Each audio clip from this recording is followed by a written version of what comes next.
జై శ్రీరామ్. భగవద్ బంధువులారా, భక్తాగ్రగణ్యులారా, హైందవ సోదరులారా, దీనిని త్రినాథ త్రివటి ధర్మక్షేత్రం అని అంటారు. ఈ త్రినాథ త్రివటి ధర్మక్షేత్ర కర్త కర్మ క్రియ మా జ్యోతిస్వామి గారు. మరి అలాగే ఇక్కడ ప్రధాన అర్చకుడిగా నేను అనగా మావుడూరు సంతోష్ కుమార్ శర్మగా ఇక్కడ ప్రధాన అర్చకుడిగా పనిచేస్తూ ఉన్నాను. మరి అలాగే త్రినాథ త్రివటి ధర్మక్షేత్రము అనుసరంటే ఇక్కడ స్థల పురాణం ముందుగా తెలియచేసుకోవాలి అనుకుంటే దాదాపుగా మా పూర్వీకులు గత 400-500 ఏళ్ల నుంచి కూడా ఇక్కడ 3 మర్రి చెట్లు అనేవి ఉండడం ఉన్నాయి. వాడికలో ప్రతి ఒక్కరు కూడా 3 మర్రి చెట్లు అంటారు. ఒకప్పుడు భయానకమైనటువంటి వాతావరణ ప్రదేశం ఇది. ఇప్పుడు ఎంత వైభోగంగా దైవం వృక్షరూపంలో ఇక్కడ కొలువై ఉన్నారు. బ్రహ్మ విష్ణు మహేశ్వర స్వరూపమైనటువంటి మా స్వామివారికి కలలో కనపడి స్వామివారికి ఇక్కడ చెప్పడం చేత స్వామివారు సంసార భ్రాంతినంతా కూడా విడిచిపెట్టుకొని తన యొక్క సన్యాస ధర్మం వలన ఇక్కడ సనాతన ధర్మాన్ని కాపాడుతూ ఇక్కడ ఉన్నటువంటి దైవాన్ని ప్రతి ఒక్కరికి కూడా తెలియచేయడం జరిగింది. మరి అలాగే అతను ఇక్కడ అభివృద్ధి ప్రారంభించినప్పటి నుంచి కూడా ఇక్కడ దినదినాభివృద్ధి జరుగుతూ మరి నిత్య అన్నదాన కార్యక్రమం మా యొక్క త్రినాథ త్రివటి ధర్మక్షేత్రంలో జరుగుతూ ఉన్నది. మరి అలాగే నిత్యము కూడా త్రినాథ మేళాలు జరుగుతూ ఉన్నాయి. ఇక్కడ కాశీ విశ్వేశ్వర స్వామిని కూడా ప్రతిష్ఠించడం జరిగింది. ఎక్కడైనా హరిహరులని ఒకేసారి దర్శించుకునే దర్శన భాగ్యం 50 మంది భగవద్ బంధువులకి కలగదు.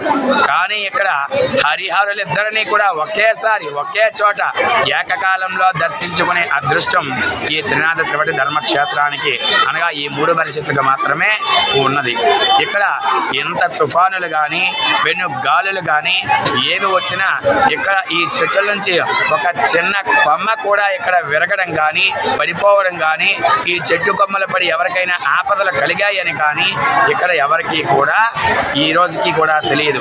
ఎవరు వేశారో తెలియదు, ఎక్కడి నుంచి ఎలా పెట్టాయో తెలియదు. అది కూడా ఒక వరుస క్రమంలో 3 మర్రి చెట్లు ఏ విధంగా అయితే ఉంటాయో పెద్ద చిన్న అలాగే పెద్ద ఆ విధంగా చెట్లన్నీ కూడా వరుస క్రమంలో పుడుతూ అక్కడ మహేశ్వర స్వరూపమైనటువంటి రుద్ర రూపమైనటువంటి ఈశ్వరుడి చెట్టు దగ్గర ఈశ్వరుడి చేతిలో త్రిశూలం ఎలా ఉంటుందో ఆ త్రిశూల ఆకారంలోనే మా యొక్క మర్రి చెట్టు ఓడ కూడా అక్కడ ఉంటుంది.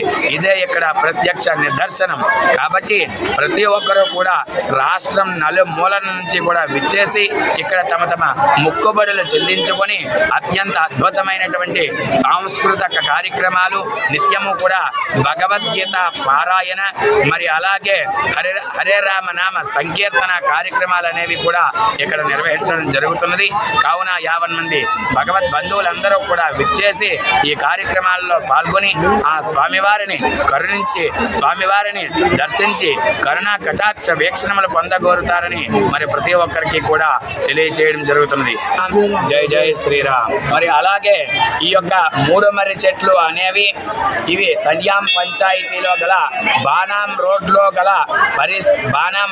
గల పరిసర ప్రాంత పాపరాజపేట గ్రామ దగ్గరలో వెలిసి ఉన్న ఈ 3 మర్రి చెట్లకి 50 మంది ప్రజలు భక్తులు రాష్ట్రం నలుమూలల నుంచి కూడా విచ్చేసి ఇక్కడ తమ ముక్కుబడులు చెల్లించుకొని స్వామివారి అనుగ్రహానికి ప్రీతిపాత్రులు అవుతూ ఉన్నారు. కాబట్టి మీరే కాకుండా మీ బంధువులకి కూడా ఈ యొక్క 3 మర్రి చెట్ల గురించి తెలియచేసి ప్రతి ఒక్కరు కూడా ఈ ఆలయ అభివృద్ధికి తోడ్పాటుకై ప్రతి ఒక్కరు కూడా మీ వంతు సహాయ సహకారాలు అందిస్తారని ఇక్కడ భక్తుల సౌకర్యార్థము కూడా అనేక నిర్మాణ కార్యక్రమాలు నిర్వహించడం జరుగుతుంది.